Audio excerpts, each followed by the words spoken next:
Pada scan 1, adegan dimulai dari Alika yang merasa bahwa ia terdapat memiliki tujuan yang harus ia capai untuk mencapai Best Staff of the Year. Salah satunya adalah dengan mengorbankan waktu bersama keluarganya dan menggantikan seniornya bekerja.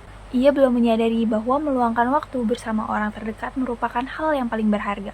Karena hanya keluargalah yang bisa menyayanginya terlepas bagaimanapun ia tanpa bersyarat. Pada scan 2, Alika memegang teguh mindset bahwa dirinya tidak boleh langsung berpuas diri.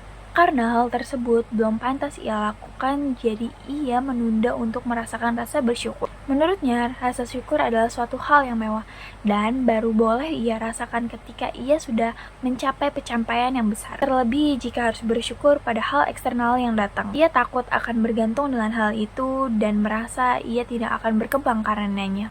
Ia juga tidak boleh menganggap orang di luar sana yang kurang berkecukupan adalah orang yang rendah.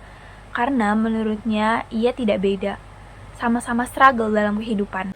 Di scene 3 dijelaskan bahwasanya terdapat suatu kejadian di mana Alika, seorang tokoh utama, mendapatkan atau terpaksa harus menerima bantuan dari orang lain yaitu Sashi. Nah, di dalam dirinya dia tuh merasa lega, tetapi dalam hatinya, hati kecilnya dia tuh merasa was-was dan merasa harus mengembalikan apa yang dia dapatkan dari orang lain tersebut.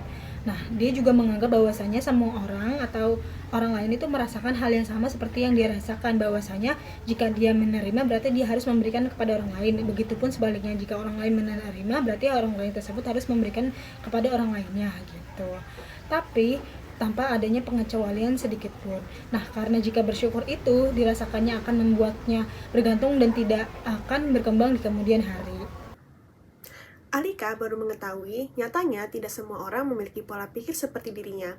Ia yang mengira semua orang yang memberikan kebaikan memiliki niat agar dibahas kemudian hari, harus terpatahkan saat mendengar pandangan teman sekantornya, Sashi, yang berkata bahwa memberikan sesuatu memberikan kedamaian pada dirinya.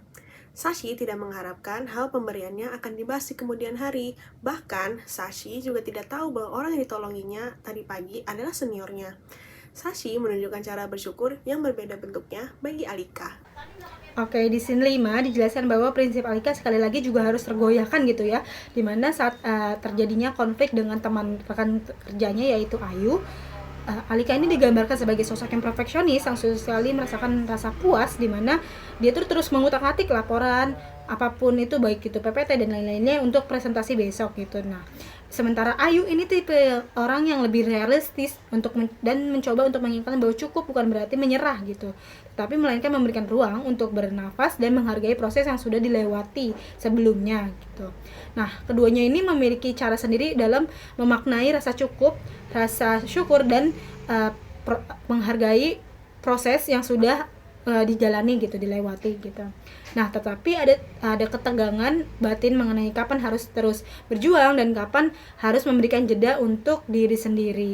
Pada scene ini kita bisa melihat bahwa terdapat sisi lain dari Alika, yaitu bukan sebagai pekerja yang terlihat ambisius, tapi sebagai orang yang memang sedang mengalami kelelahan secara emosional. Ada adegan di mana Ranika memilih untuk kembali ke rumah orang tuanya alih-alih kembali ke apartemennya secara alam bawah sadarnya.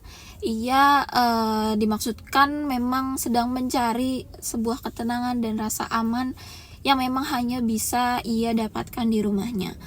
Lalu ketika ada adegan di mana Ranika sudah sampai di rumah, terdapat interaksi dengan adiknya yang memang memberi kesan bahwa keluarganya masih menjadi tempat yang memang dekat dan penuh pengertian baginya. Lalu saat Alika masuk ke kamar lamanya, kemudian menemukan bahwa terdapat kotak yang memang berisi barang-barang lama, Ranika dibawa masuk ke dalam proses refleksi diri, di mana selanjutnya pada adegan video call dengan sahabat lamanya yaitu Manda, menjadi simbol nih bahwa Alika memang sudah mulai membuka dirinya kembali pada dukungan sosial yang selama ini mungkin sudah Ranika abaikan karena terlalu fokus dengan pencapaian pribadinya itu.